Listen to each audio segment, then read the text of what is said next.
Welcome to part number 3 of the 2CV Abandoned Resurrection project of mine. No, Johnny, stop. It's part 4, not part 3. You silly In this episode, hopefully you will see the 2CV running and driving under its own power, and we think could be MOT ready in the next 2 to 3 days. That's the plan. Anyway, watch on and see if we're telling the truth or not. I'm Jonny Smith. You're watching The Late Break Show.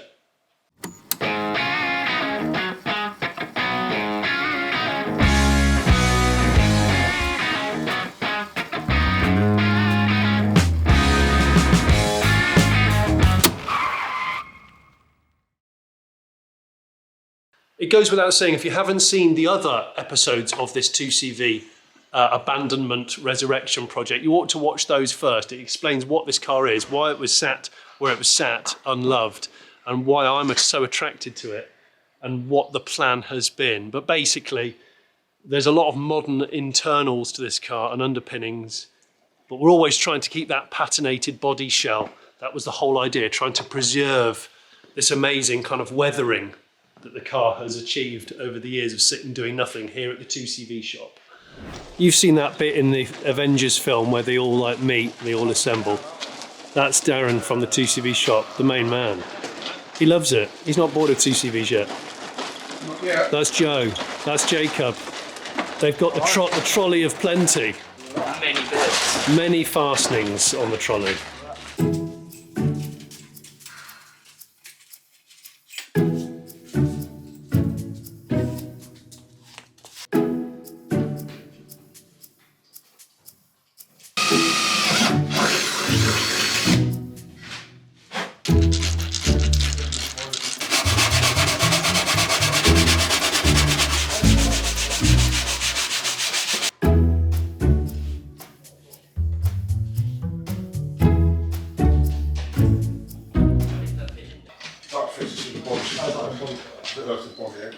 Just been cleaning up all the contacts for the rear light bulb holders, and then Richard's putting in this new bright work which sits between the bolt and wing, like a little finisher panel goes in there. Meanwhile, at the front, they're putting in a new battery tray and they're starting to finish up the rest of the wiring, which is what we kind of ended on in episode 2 with the dash wiring. So what Joe's doing here is the wings are bolt-on, front and rear on a 2CV, but you might see the original wings here. The holes have rusted in places. Yeah. So they're not going to attach onto the body properly.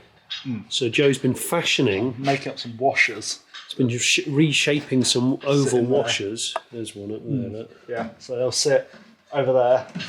And you need to be a funny shape, because if you have a normal washer like that, because of this curve on the wing here, you can't fit anything on there. You've got to have a funny shaped washer to fit in that tiny little gap there. Yeah. Otherwise it won't line up. So you've been busy grinding some into shape, and then they can... Something like that.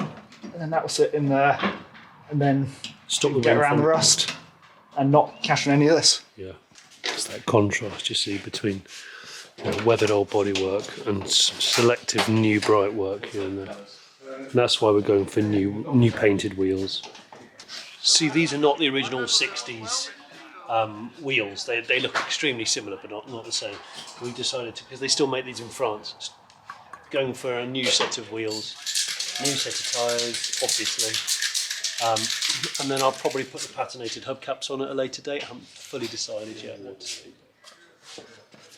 Got the option. They bolt on.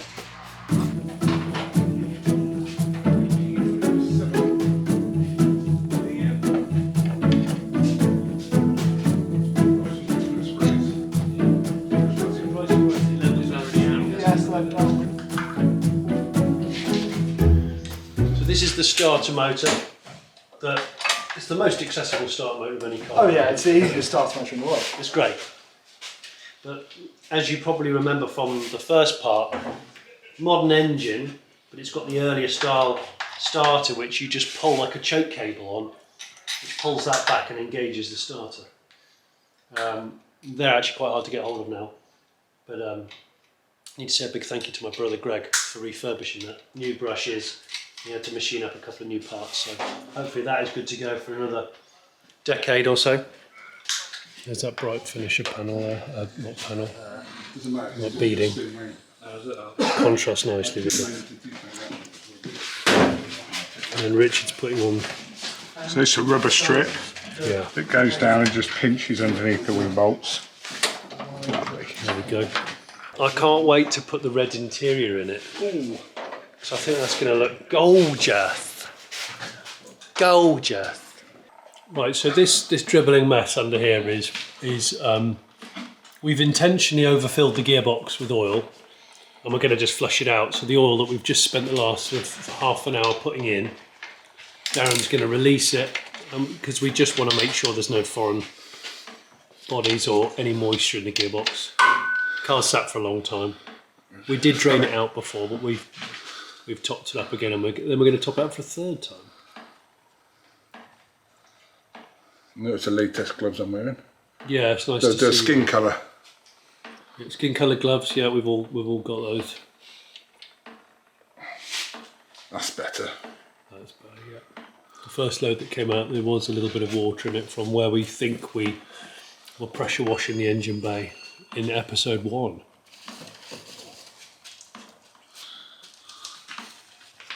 Oh, it's getting a bit watery now. A little bit of moisture there.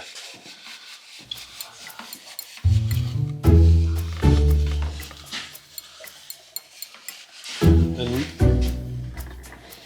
as soon as that's been drained, left to drain for, I don't know, 20 minutes or something, then we'll put a fresh load in. Darren, what is the sump capacity of the gearbox? It's tiny, isn't it? Yeah, it's about 0.9 of a litre.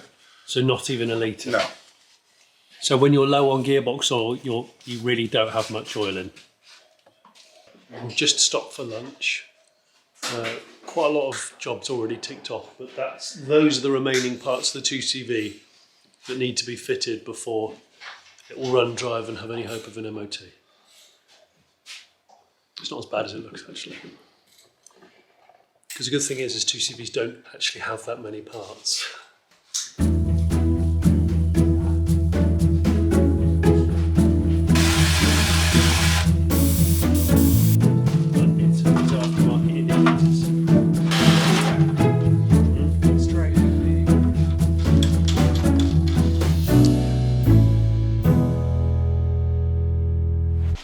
Well, I'm trying to test the wiring loom without the car being complete. A little difficult.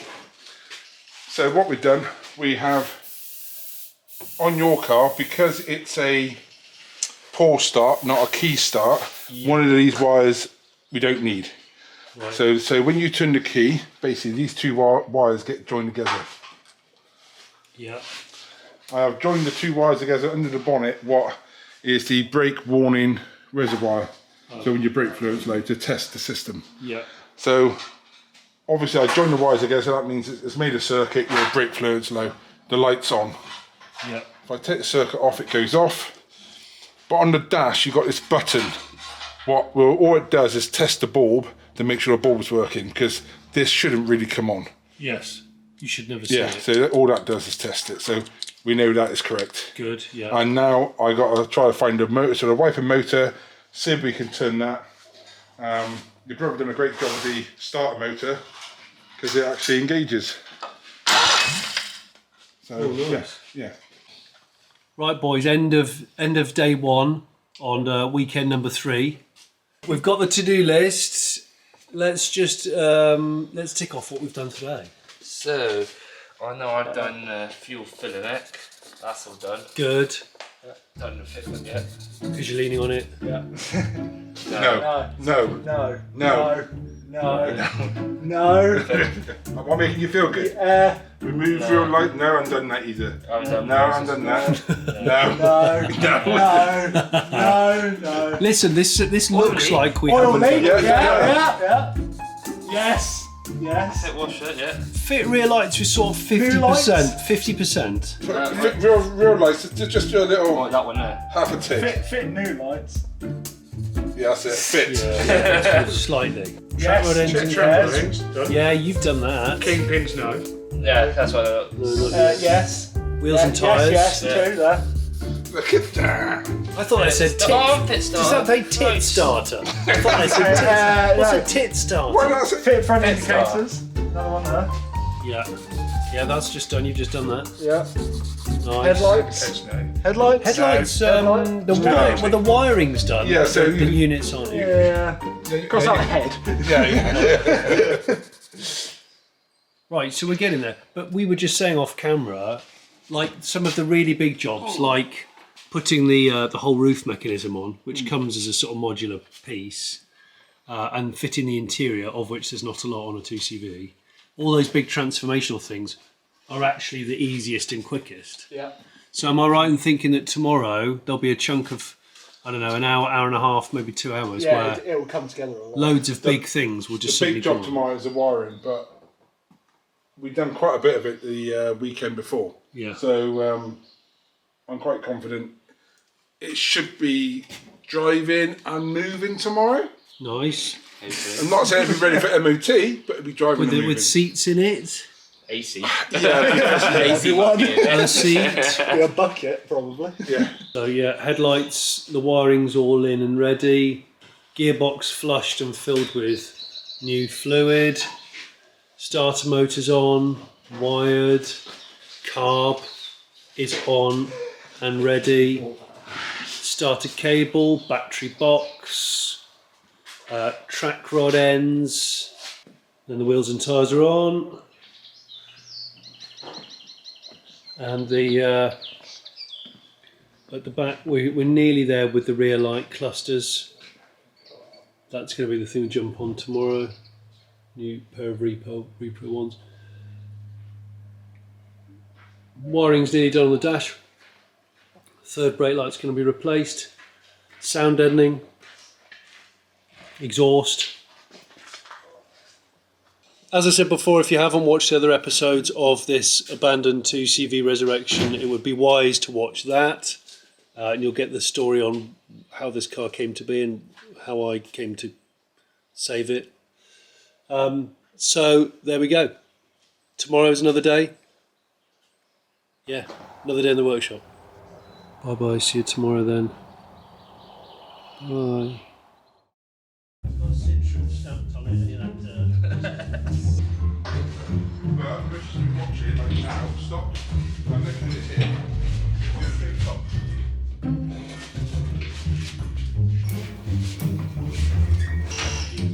So I'll help you with that. Yeah, because I want to get works like most right better. Greetings on day 2 of the 3rd weekend of the abandoned 2CV resurrection. We're all tired, but we're all still smiling. Got a lot done yesterday, but a lot of jobs that don't look interesting. It doesn't look like we did much. Today's a really big day, hence all the sounds. You're going to see a lot of transformation on the 2CV today. The hood will go on, wings and front end will go on, interior will go in. Those are all big looking things, but they're actually easy. The hard stuff's the final wiring, ancillaries, that sort of stuff. Are you composing some electronic music, Darren? Yeah. Jean-Michel Jarre, These little indicators I've got, they're an aftermarket item for motorbikes, really. But they've replaced what was on the bumper, which were aftermarket but all broken. And these are LEDs.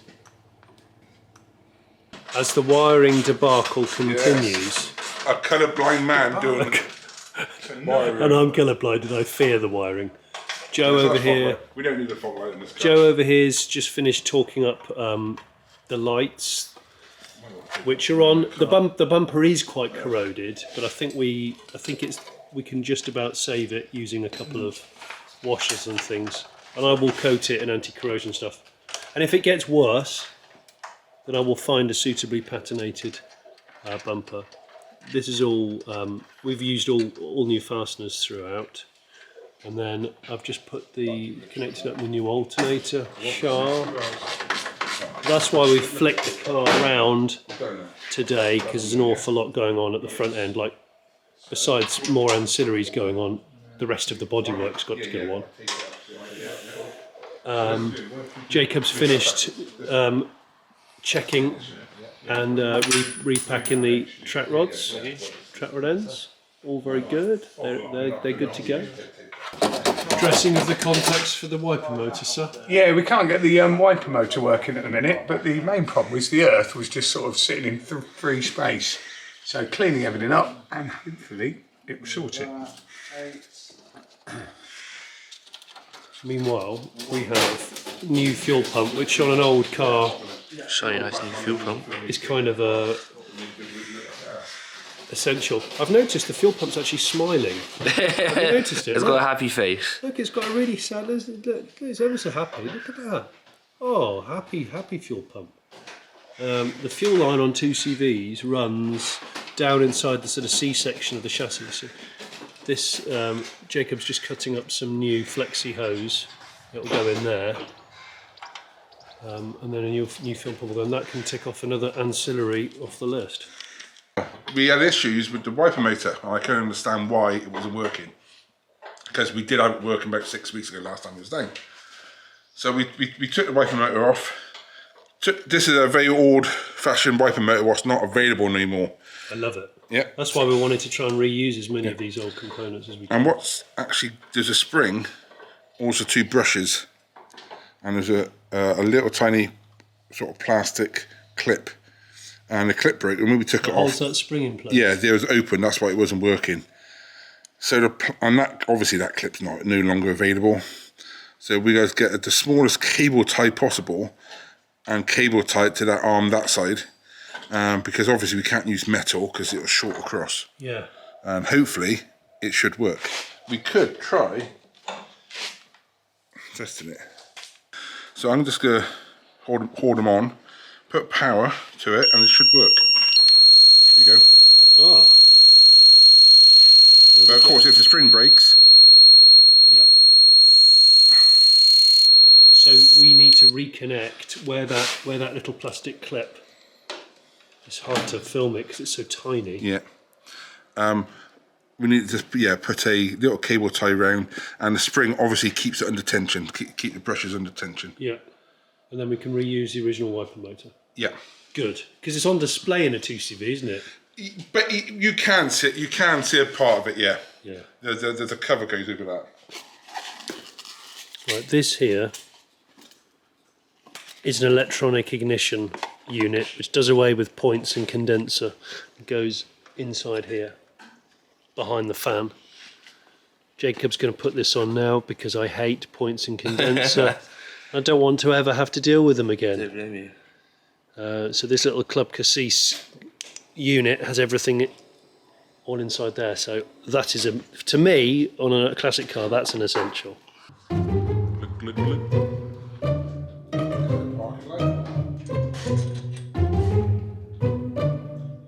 Right, so Richard here has told me that in order to be an authentic 2CV owner, one has to have yellow headlight bulbs. It is very French spec, isn't it? Absolutely, absolutely. The good thing about these replacement headlights are, on the back of them, they've got a little plastic collar, and you can change it from left to right-hand drive just by sliding that collar across. And all that does is just change the rotation of the bulb.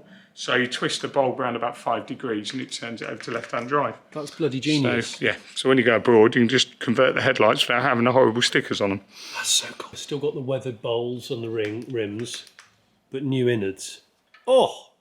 So this is the stalk for the headlight switch. So it says O, V, and R. Okay, so O is off, V is side lights, and then R is full beam and dipped. I can just demonstrate this now because I can move my camera across to my beautiful assistant who... There we go, so we're on V, that's side lights, yeah? That's mains, and then if I go to R, should go from dip to main with authentic French yellow bulbs. Now you've got the very huge complicated 2CV dash in your hand. Yeah, now this this wiring is for like an ATIS 2CV, so a lot of it is not being used on yours. So we've got the wiper motor working. This is now your wiper switch. As you pull it out, the wiper motor works. Oh, I can see the spindles moving. Hang on. Yeah. There we go. Look. If you look inside, you can see the arm spinning, and it's even got park. So if I turn it off, it'll park itself up. It does park. Yeah. Yeah. That's nice. Yeah, there's a wire that look. Oh yeah. That's great. So that's a job almost ticked off. Yeah. Right, so these here, these are the heat exchangers that come off the heads and divert heat if you want it into the cabin.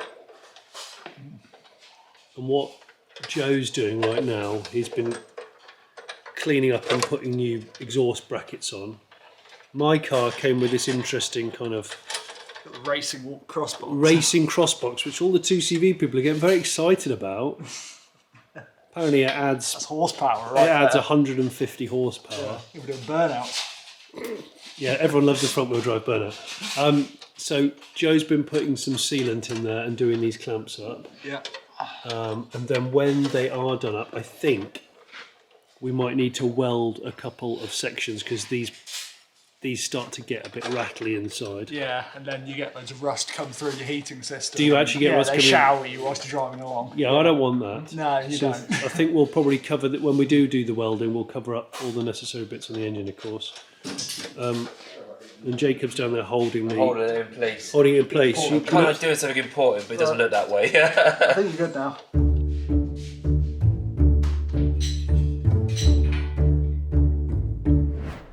Right, indicators. We've put a new stalk on. We did that last weekend of action. And they make quite an interesting noise, these 2CVs, because they've got this loose, riveted metal panel. Bang.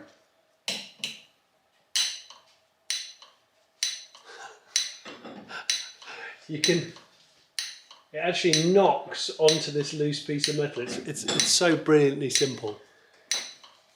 Listen to that.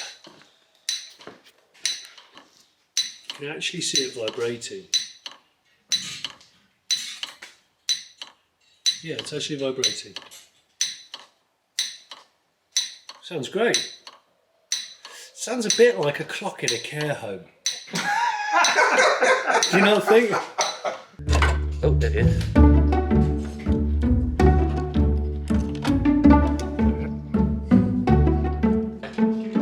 Yeah, go for a bit.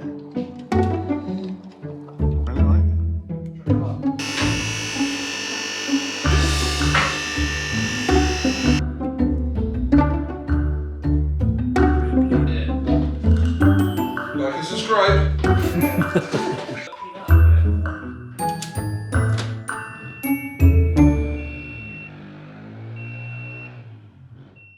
It doesn't take a genius to see that we're at the end of the video and the 2CV isn't finished.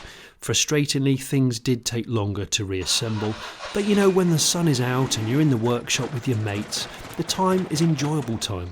Needless to say, the footage you're seeing now is proof that I have finished the 2CV and it has got an MOT, but you'll have to wait for the next and final episode to drop, which will not be long, I promise. And we had a few interesting issues arise along the way, which you'll see in said video. But such is the way with old project cars. It's about the journey as much as the finished result. Thanks for watching this episode. Remember to subscribe, perhaps look at my other project cars in the playlist, such as my Austin Allegro Sleeper Type R, and comment below for the algorithm. Bye.